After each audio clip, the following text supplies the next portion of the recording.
What's up, everyone? Welcome to the video.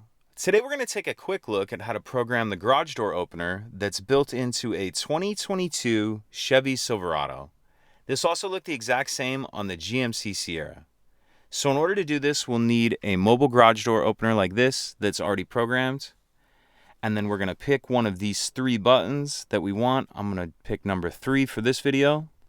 So what we're going to do is press the button down on the mobile garage door opener and the built-in one at the same time and continue to hold them down.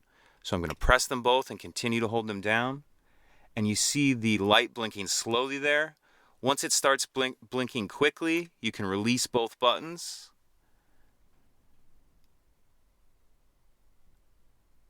And then once it stops blinking altogether, press that button one time. And now it should be programmed. Let's go ahead and test it out. And that's working. If you have any questions, please let me know.